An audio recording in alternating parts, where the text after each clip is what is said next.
আসসালামু আলাইকুম। ইসলামের ইতিহাসে তাবুক যুদ্ধ ছিল এক কঠিন পরীক্ষা। মুসলিম বাহিনীর সংখ্যা ছিল অনেক, কিন্তু রসদ ও সরঞ্জামের অভাব ছিল তীব্র।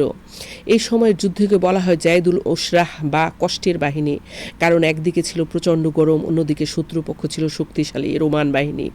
এই পরিস্থিতিতে মুসলিম বাহিনীকে সাহায্য করার জন্য রাসূল সাল্লাল্লাহু আলাইহি ওয়াসাল্লাম সাহাবীদের প্রতি দানের আহ্বান জানালেন। হজরত ওমর রাদিয়াল্লাহু ভাবলেন এটাই সুযোগ আবু বকর রাদিয়াল্লাহুকে অতিক্রম করার। তাই তিনি তার সম্পদের অর্ধেক নিয়ে রাসূল সাল্লাল্লাহু আলাইহি ওয়াসাল্লামের কাছে হাজির হলেন।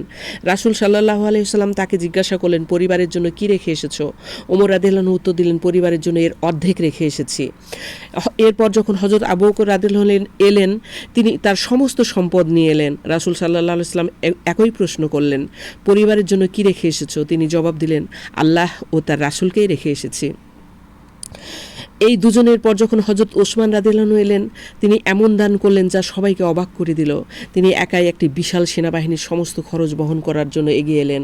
তিনি এই যুদ্ধের জন্য ১০০টি উট রসদসহ ১০০টি ঘোড়া, যুদ্ধের জন্য ১,০০০ দিনার নগদ অর্থ এবং যুদ্ধের প্রয়োজনে আরও ১০,০০০ উট সমপরিমাণ অর্থ দান করলেন। কেউ কেউ বলেন তিনি একাই এই বাহিনীর ১/৩ ব্যয়ভার বহন করেছিলেন। অন্য বর্ণনায় আছে তিনি যুদ্ধের জন্য ৩০টি উট ও ১০০টি ঘোড়া দিয়ে যুদ্ধ শুরু করার পরে পর্যায়ক্রমে ১,০০০টি উট এবং ১০০টি ঘোড়া দান করেছিলেন, যা যুদ্ধের প্রস্তুতির জন্য ছিল অপরিহার্য। হযরত ওসমান রাদিয়াল্লাহুর এই উদারতায় মুগ্ধ হয়ে রাসূল সাল্লাল্লাহু আলাইহি ওয়াসাল্লাম বলেছিলেন, আজকের পর থেকে ওসমান যাই করুক না কেন তার কোনো ক্ষতি করবে না। রাসূল সাল্লাল্লাহু আলাইহি ওয়াসাল্লাম দুহাত তুলে তার জন্য দোয়া করেছিলেন।